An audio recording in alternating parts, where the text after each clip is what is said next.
Hey, what's going on, guys? Blue as White guys here again. I'm Horizon, and today I'm going to be doing a deck profile on my True Draco Invoked Spellbook decks. This is for the brand new September 2017 Banlist. Let's go ahead and get started with this video.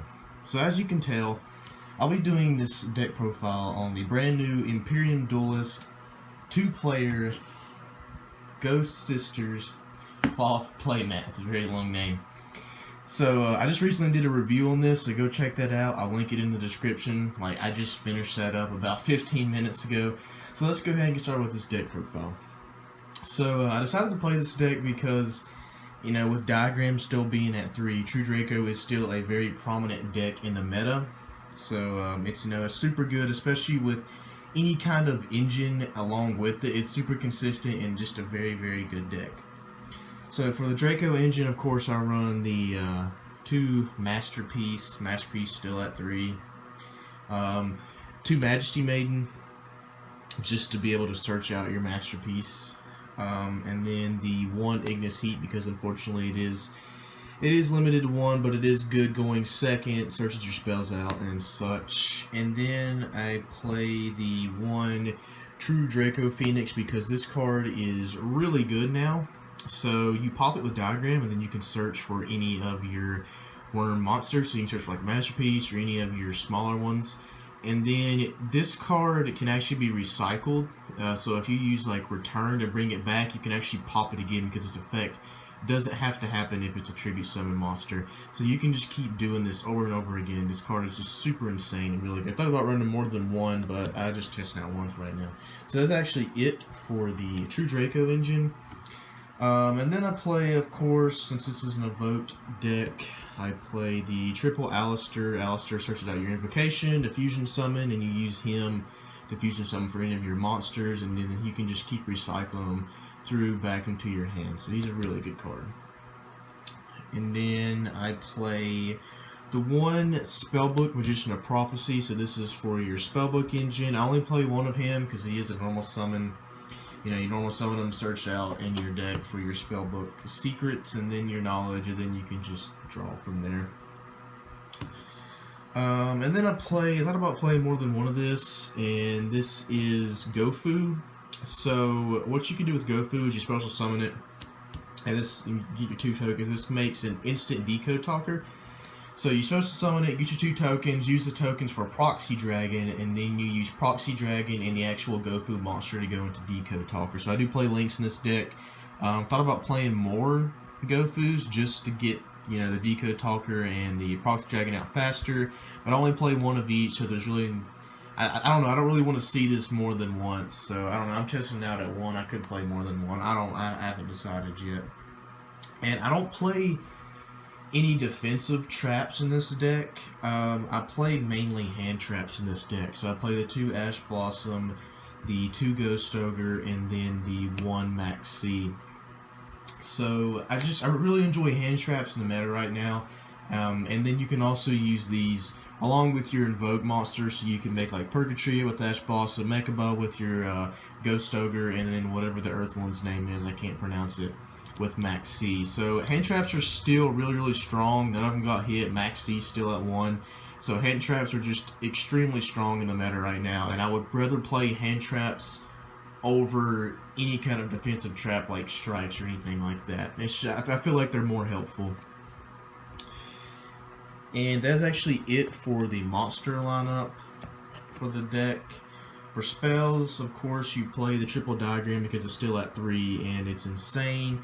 And then I play 2 Magical Meltdown. Thought about playing 1, but I ended up playing set rotation in this deck. So I don't like playing the Oracle of Zephyros or whatever it's called. I'm just not a huge fan of it.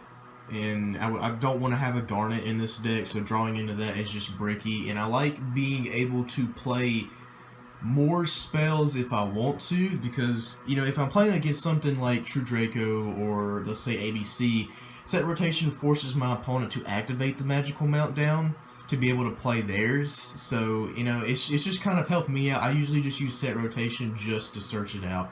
So I'll use my Magical Meltdown once and then give my other one if I end up having to use set rotation.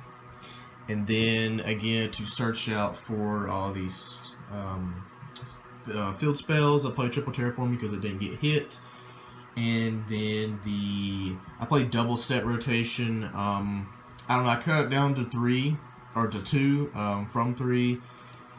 You know, I usually sided one out or side both of them out depending on what I'm playing against. So I don't really know. I might end up going back to 3. I haven't decided yet. But set rotation is an extremely good card. Quick play, you use it and it can just stop your opponent from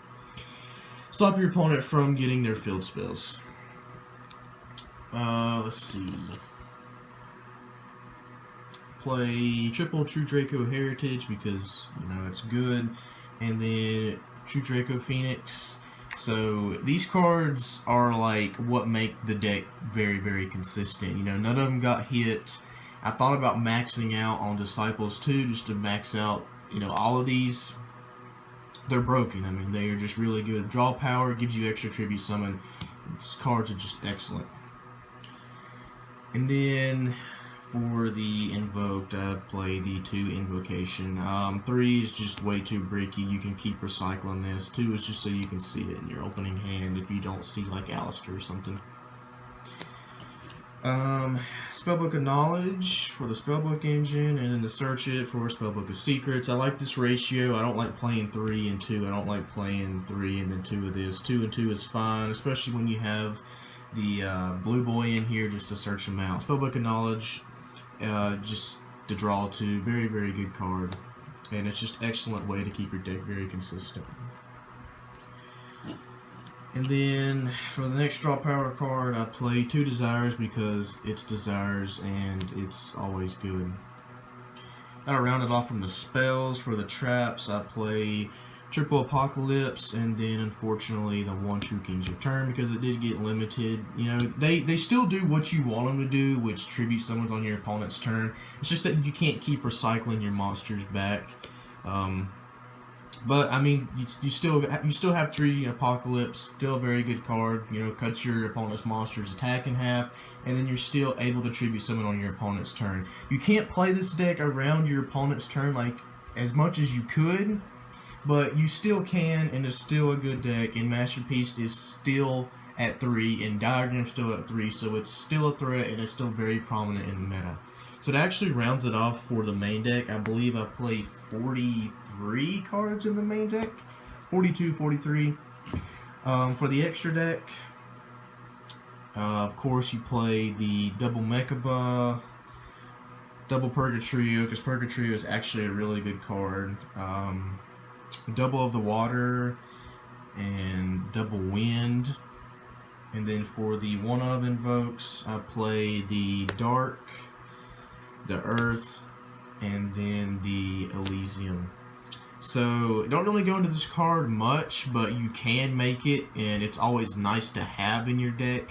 It just helps just win games. Like if you're playing against something, let's just say like Pendulum, you're able to just call whatever and then just banish everything on their field and just wipe their board. So it's really a good card. You can make it. It's just a good late game card. It's always nice to have. So that's actually it for the invoked monsters. I double up on these because these are probably the better ones. You know, Mechaba is still a really good card. Purgatrio just helps OTK. It's a really good card. The water one and the wind one are, you know, still very, very good. You know, Book of Moon is just super powerful. So these are the better ones.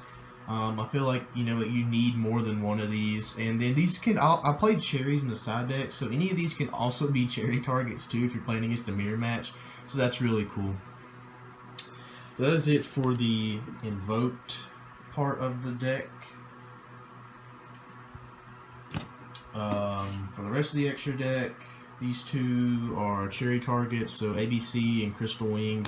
Crystal Wing for Wind Witch, and then ABC for, or Dragon Buster for ABC. Just ABC is a really strong deck in the meta right now, so if you're able to banish all of their Dragon Busters, they're not going to be able to do much. Could play more cherries targets. These are just the decks that I hate playing against the most. And again, like any of your evoked monsters can be cherries targets too. You know, you can use like Mecha Buzz or Cherry Strike if you're playing against a mirror match. And then for the rest of it are the 2 Link monsters, and that's Proxy Dragon and Deco Talker. So a lot of times what I like to do, if I open up GoFu, is to make Proxy Dragon, go into Deco Talker, and then use Proxy Dragon for the invocation to make Mecha Buzz. So, you know, it's a light, and it's just a really good board, and having Link monsters in the deck allows you to have more monsters on the board if need be. Again, I thought about playing more than one GoFu. I haven't decided yet. I'm still testing this deck out. So that is it for the extra deck. For the side deck, it's up to personal preference, but these are just what I like to play. Of course, the double cherries, like I said before. Double Humongous because I don't have Gamma Seals. Galaxy Cyclone. Twin Twister, System Down for ABC and Cosmo, Chalice, Anti-Spell Fragrance, and Imperial Order for Pendulums. So that is actually it for the deck profile itself. Like I said before, I did do this deck profile on my brand new Imperium Duelist Ghost Sisters 2-player cloth playmat. So if you guys really like this playmat, make sure you go check out Imperium Duelist. They are sold out, however, so you can't get these anymore, but you can go to ImperiumDuelist.com, check out their playmats. They are making more of different designs, so maybe one will come out that you like. I'll link their website in the description below. And you know, it's just a really beautiful playmat. I really enjoy it. I did a review on it, so go check that out. I'll link it down in the description below. But that's actually it for this deck profile. Hopefully you guys enjoyed it, and if you did, make sure you click like. And if you haven't already, click subscribe to stay up to date with all of our Yu-Gi-Oh content. If you have any questions, or if you have any feedback, or you know, suggestions on what I should run or what I should not run, leave them in the comments down below. I do my best to try to comment and reply to the ones that I feel are the most helpful and the ones that ask questions. Again, I'm a college student. Apocalypse is also a college student, so we don't really have a lot of time to just sit there and just reply to comments. So if we don't reply to your comment, I'm sorry. It's just, we're really busy. But hopefully you enjoy this deck profile. Again, if you haven't already, click subscribe to stay up to date with all of our Yu-Gi-Oh content. I'm Horizon, and remember, believe in the heart of the cards.